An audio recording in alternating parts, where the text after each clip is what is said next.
Okay, alright. Update po tayo sa Katdeng Ganap for today, guys. May bago na pong kinikiligan si Alden sa ngayon, guys. Ay alam naman din natin kung ano po yun.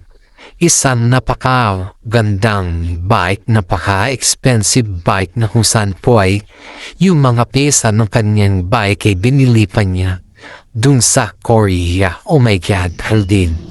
Ang yaman-yaman mo na, Alden, ikaw na talaga, grabe. Grabing sobrang yaman ni Alden na yun, guys. Yung bike na yan, guys, ay nakakahalaga ng milyon. Hindi lamang po basta-basta na bike yan. Yung pesa ng bike na yan, guys, is dun niya talaga binili kasi wala naman nabibiling ganyan dito sa Pilipinas, guys. At niyan, guys, selos naman si Catherine dahil si Alden po ay mas interesado siya sa pagbabike kesa sa imbang maging bisitahin si Catherine. You know, guys, hindi naman sa mas interesado siya sa pagbabike. Kaso nga lang kasi nababoringan siguro si Alden dahil wala pa naman silang mga movie. Wala pa naman silang ginagawang movie. And yet, si Catherine naman po ay medyo apap na rin na makikasali. Kasi nung isang araw, guys, nadisgrasya kasi si Alden eh. Kaya nag-alala si Catherine Bernardo at saka sinaminin sa kanya. Ang katunayan dyan, kaya si Catherine po, guys, ay alala kay Alden kasi ayaw niya naman nga mangyari na naman kay Alden yung nadisgrasya ba. Kaya nag-alala tuloy si Catherine Bernardo sa kanya at saka si Mami Min. Pero in fairness, guys, si Alden po ay talaga habang siya po ay wala pang trabaho, ang pinag-aabalahan niya ngayon ay yung nagbabike siya. Mahilig kasi siya sa mga sports. Pero in fairness kay Alden, ang katawan niya ngayon ay very sexy at bagay na bagay din po naman sa kanil. Wala naman tayong masasabi sa panangatawan ni Alden, just bagay na bagay naman talaga sa kanil lahat ginagawa. Pati na yung kanyang mga pagbabike, guys, ay bagay na bagay talaga sa kanya. Wala naman ibang ginawa sa Alden kundi yun lang naman talaga yung kanyang pinag-aabalahan. Mas maganda pa nga yung pinag-aabalahan ni Alden kasi bike lang kumpara sa mga iba. Siyempre, hindi bike kundi naghanap na mga babae, diba? Sa kanya, yan lang po yung kanyang pinag-aabalahan. At hindi lamang po pala biking yung kanyang pinag-aabalahan, guys, kundi pinagsabay-sabay niya din po pala yung kanyang pag-aaral bilang isang piloto, ba? Si Alden, gumaganap na talaga siya at napakaswerte niya naman, guys, dahil siya po ay pinagsabay-sabay niya yung pag-aaral niya sa piloto bilang isang piloto at yung pag-alaga din niya sa kanyang mga kapatid din, sa kanyang mga magulang, yung pumupunta rin sa kanyang mga bahay para sa gano'n ay makabanding din na yung kanyang mga magulang habang wala pa yung kanyang mga project. Dahil, yun guys, may project po ang Kat din sa ngayon. Kaso nga lang kasi, pinaghahandaan pala parang hinahanapan pala kung saan sila location shooting, yun yung pinaghahandaan sa ngayon, guys. Kasi ayon dito sa ating legit na sources, guys, diba sa Canada sila nung last, tapos after that gusto din nila daw dun sa Korea. Parang yun lang yung narinig natin sa loob ng showbiz pero hindi pa naman konfirmado yan, guys. Kaya yung ayon dito sa ating mga legit na sources ay naghahanap pa lang sila ng location kung saan sila mag-shoot. Kaya sa ngayon, guys, is medyo tingga mo na ang captain. Pero si Catherine po, ang dami niyang endorsement sa ngayon. Yun po yung pinag-aabalahan ni Catherine. Kasama din yung kanya mga pamilya, and at the same time, yung mga running na event. Parehas lang po sila ni Alden. Ganon din yung event ni Catherine kasi para sa ganon is ma-maintain po daw nila yung kanilang pangangatawan. At ito, guys, may chika bumbom tayo sa ngayon alam niyo ba nung kagabi yun, si Alden Richard po ay spotted daw niya si Daniel Padilla dun sa guardhouse kung saan malapit sa bahay nila Catherine Bernardo. Kasi si Alden po ay pupunta dun sa bahay nila Catherine Bernardo, si Kat. Pupunta dun para magbigay ng yung mga flowers at chocolate hata. Parang ganun yung kwan natin. Base lang ito sa friend natin sa showbiz. Kasi tinawag doon ni Alden sa kanya na I saw DJ in front of guardhouse. Ewan ko kung anong ginagawa dun. Sabi daw niya, I call Kat but no answering. Would you mind to please call Kat? Kat, please. Yun daw yung sabi ni Alden sa kanya mga kaibigan, guys. Pero that message, guys, is hindi naman yan nag-leak, Hindi yan nag-leak sa publiko, kundi sa atin lang to. Ngayon, guys, spotted niyo si Daniel Padilla dun sa guardhouse. Ang akala ni Alden ay pupunta pa lang si Daniel Padilla dun kila Catherine, pero parang hindi ata siya tumuloy. Parang tinawag ata ng gwardiya kay Catherine kasi siyempre guys, pag may mga bisita na gustong pumunta sa bahay ng residente dun, kailangan nila na itawag muna, kailangan nila dun muna sa gwardiya para sa ganun na hindi sila makraft. Dahil siyempre pag ito ay nasa subdivision, guys, ang rules kasi ng subdivision is pag may mga bisita, dapat dun ka sa gwardiya para ikatawag dun kung saan ka pupunta at kukonfirm nila kung ikaw talaga ibisita, di ba? Ganun yun Ganun yung sistema nila. Kaya si Alden Richard, pag nandun si Alden Richard, alam na nila na si Catherine Bernardo yung kanyang binibisita, pinupuntahan.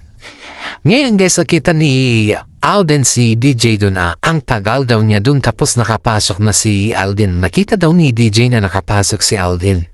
Sabi daw ni DJ is, Boss, bakit siya pinapasok mo? Ako hindi, palagi naman akong pumapasok. Ito noon na. Ano sabi ni Daniel Padilla sa mga gwardiya.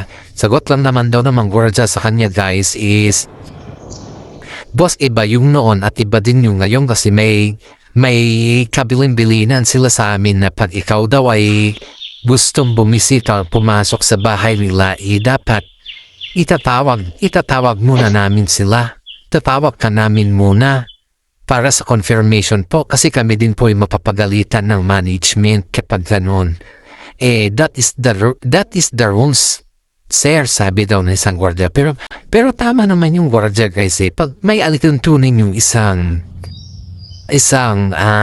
subdivision na ganyan, tama naman siya. Iba yung noon at iba yung ngayon. Kasi noon guys, kahit kung gusto ni Daniel Padilla na pumunta dun sa bahay nila Catherine, anytime lang yan, hindi na kailangan yung gwardiya kasi kilala naman siya dun. Pero sa ngayon kasi guys, iba yung ihip ng hangin. Iba na rin yung nangyayari sa mundo ba? Kaya medyo may sinasabi tayo na respeto. Kasi alam mo naman na yung nangyari, di ba? Alam naman natin na yung nangyari. Kahit naman siguro, alam na yung nangyari. Yan yung ayaw ng gwardiya na baka papapasukin daw nila si DJ, sila naman yung mananagot. Which is tama naman. Respeto ba? Yun yung sabi ng mga gwardiya kay Daniel Padilla. Pero wala naman nagawa si Daniel Padilla guys. Wala siyang nagawa dahil yung mga gwardiya po ay nananatiling kay Catherine pa rin yung kanilang simpatya. At that time guys, ay yung nanatili kay Catherine pa rin yung kanyang simpatya. That time guys ay hindi po nakapasok si Daniel Padilla. Nandun lang sa gwardiya at wala. Hindi siguro sinasabot ni Catherine yung tawag ng mga gwardiya. Kasi kasi guys, pag wala pang confirmation yung may-ari ng bahay na kung saan ay bibisita ka sana, kung wala pang confirmation yun, ibig sabihin hindi ka allowed na pumasok sa compound. Kaya sabi daw ni Alden Richard, I think hindi siya pumasok kasi tagal niya na dun nung pagbalik ko, almost how many hours na ako sa bahay nila. Umaga ako pumunta and then hapon ako bumalik, nandun pa rin siya. Hindi siya pinapasok kasi walang confirmation about kila Catherine at saka si Mami. Yun daw yung sabi ni Alden Richard. And now, itong si Daniel Padilla po guys ay nagkaroon ng critic post at parang sinabi niya na nakalimutan mo na ata na may 12 years tayong nakaraan. Wow! Ang sabi guys sa ito ha? Ito ang sabi dito ha? Parang nakiusap daw si Daniel Padilla sa kanyang mami na pag-uusapan nata si Catherine na yung bang babalik sila sa dati kahit man lang daw makaibigan or yung kahit man lang daw makaibigan guys. Yun daw yung pag-uusap ni Daniel Padilla sa kanyang nanay about kay Catherine Bernardo guys na yung nanay daw niya is pag-uusapan daw si Catherine pero hindi natin alam guys kung gagawin naman yun ni Carla Estrada kasi almost naman ginagawa naman ni Carla yung mga kanyang kay Daniel Padilla ever since naman. Ewan lang natin kung maging okay yun kay Catherine. Kung pagbigyan niyo ulit si Daniel Padilla, baka yun na naman yung way ni Daniel para lapitan siya. Kasi nga, sabi naman ni Catherine na pwede naman daw sila maging tambalan ulit. Pero hindi pa sa ngayon. Darating din daw yung panahon na maghihilom ang lahat. Yun yung sinasabi ni Catherine, which is tama naman. And we cannot force Catherine if she don't want Daniel Padilla anymore, right? Ay itong si Alden Richard guys ay sabi niya na I salute Catherine because she's controlling her feelings. Kahit ganun yung nangyari, kahit ilang taon na yung alipas sa kanila, she's still fighting for it, sabi daw ni Alden Richard. Kaya nga laking paghama ni Alden sa Catherine guys kasi nakikita niya talaga yung talaga yung pakiramdam ni Catherine. Kasi palagi naman si Alden yung kasama niya eh. In fairness, si Alden na super duper supportive kay Catherine kahit saan man si Catherine nandun pa rin siya. Kaya man sabi niya, may minamahal na daw siyang babae sana yon. At alam naman natin kung sino yun. Kasi pag isang tawag lang ni Catherine kay Alden, andyan na kaagad si Alden. Iyan yung pinakamaganda daw kay Alden guys. Kasi pag si Catherine yung tumawag, isang tawag niya lang, nandyan na kaagad si Alden. Diyan daw believe si Catherine Bernardo kay Alden Richard guys kasi pag si Kat daw yung tumawag talagang nandyan na siya. Ang bilis ng oras pagdating kay Alden eh. Hindi niya talaga pinapabayaan si Catherine na yun ba maghintay. Pero in fairness si Catherine naman dyan ay kinikilig guys At sa ngayon guys dahil alam naman ni Alden yung ugali ni Catherine Bernardo ay may regalo po si Kat kay Tisoy na kung saan po ay gamit niya sa kanyang fun na run. May mga couple po silang gamit sa fun run. Yes, binili po yan ni Catherine nung nasa nagbakasyon sila sa Korea. Pero hindi kasama si Alden dyan guys siya lang po. Kasama niya mga kanyang mga kaibigan at iba pa. Pero hindi po niya kasama si Tisoy dyan. Pero in fairness sekreto niyang binigay ito kay Tisoy dahil ang dami daw naghihinala or ang dami daw nagtatanong kay Catherine kung kanino niya ibibigay yung kanyang binili. Pero in fairness walang kaalam si Tisoy dyan guys kasi pag malaman ni Tisoy na bumili si Catherine ng kanyang damit at ibibigay sa kanya ay baka sabihin daw niya na kahit ano lang okay lang. Kahit simple lang okay lang basta galing sa puso. Ganon si Tisoy kay Catherine guys. Hindi siya yung tao na namumirasa. Wala siyang ganon na karakteristik. Hindi po siya ganon. Pero si Catherine guys ay todo pa rin na suporta kay Tisoy dahil alam naman din natin na mas malaki yung magagasto ni Tisoy sa ngayon dahil sobra kasi yung kanyang gastos sa pagiging piloto. At alam din naman natin na si Catherine ni po yung kanyang sponsor. Kahit sabihin natin na mayaman si Alden guys. May mga time din po na yung pera hindi naman yan yung basehan kundi yung diskarte kasi yan sa buhay. Si Alden po kasi guys is napakasimple niya kung tutunusin natin, napakasimple lang niya. Yung bang pakiramdam mo hindi siya ganon na tao. Hindi siya mayaman, hindi siya businessman. Parang tingnan mo lang kasi sa Alden is napakasimple as in. Pero sa mga iba kasi yan guys, pag tignan mo si Alden Aba, diyan mo talaga makikita. Sabi nga ni Catherine sana daw noon pa nakilala ni Catherine Bernardo si Alden, sana lang po yung una niyang nakilala, hindi niya si Daniel Padilla.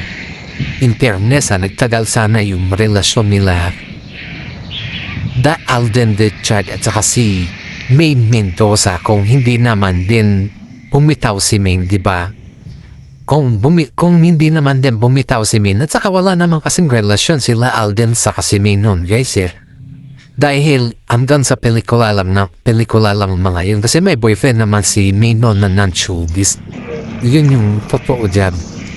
Kaya tingnan natin sa ngayon guys ay kay Catherine Bernardo na po si Alden Richard. Makikita mo dito yung pag-alaga, yung arrogante na dating ni Alden Richard kay Catherine Bernardo. Yung arroganteng dating na maalaga siya.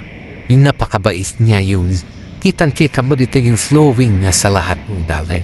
Maraming mga netizen po yung umahanga kay Alden kasi kahit gaano siya kabisi guys, may mga time pa rin siya na pinagluluto din niya si Catherine Bernardo. Kasi si Alden guys ito mga basic po dito sa atin. Yung mga hindi po nakakaalam at hindi masyadong fan ng mga kapden guys si Alden po ay mahilig magluto kasi may business po siyang restaurant. Kapag nakikita niya po si Mami Min dun sa kusina, nandyan rin si Alden. Sumasaw-saw din sa parbangong kusina. Kaya nga, sabi ni Mami Min, dito ka na lang titira Alden para makinuhan mo ko sa kusina. Ganun po si Mami Min, ganun po siya ka-love. Ganun din po niya ka-love si Alden guys. Kitang-kita naman natin yan, di ba? Alam naman din natin yan. Kaya marami mga netizen po nitipuwa kay Alden kasi yung kasabihan po na para hindi ka iwanan ng isang babae ay bisyugin mo siya, nutuan mo siya. Hanggang guys.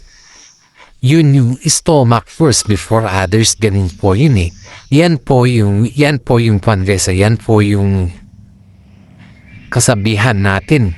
At hindi lang natin lahat tayo kasi nga mas malaga pa rin yung stomach bago ang iba. Maraming mga netizen po ang nagsasabi na napakaswerte ni Catherine Bernardo na kung saan ay maalaga na nga marunong pa magluto. Diba? Superman niya talaga pa si Alden Pero si Mami Min guys hindi naman lingit sa kalaman ng lahat na si Mami Min po ay botong-boto kay Alden. Nung nigaluhan pa niya ito si Alden Richard guys.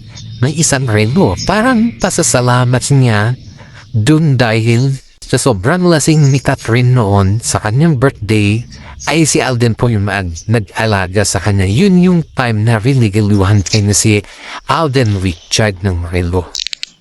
Parehas lang po guys couple ng relo ni Alden Richard sa ni Catherine Bernardo. Couple po yung kanilang relo na regalo po ni Mami Min sa kanila. Kasi nakikita kasi ni Mami Min guys na halos yung mga ginagamit ng dalawa, yung mga couple lang po, yung mga bracelet, ganun po, walang mga damit, mga sapatos, ganun lang po, mga shades, ganun lang po yung couple na ginagamit na nakikita ni Mami Min sa magamit ni Tisoy at saka si Catherine guys. Pero wala pang watch, pero si Mami Min po ay bumili talaga ng watch para sa dalawa para magkaroon ng couple. Yan po yung sabi nila dito guys. At hindi lamang po sabi pala yan guys, actual po yan ang nakita natin. Kaya maraming salamat. Shout out po sa mga senior citizen dyan na mahilig manood sa ating YouTube channel. Paki-like and share naman po kasi isang napakagandang pagkakataon na binigay nyo sa akin para makatulong din po tayo sa ating YouTube channel. Paki-like and share naman po yung ating update para sa ganon ay marami po tayong maibabahagi sa kanila. God bless po.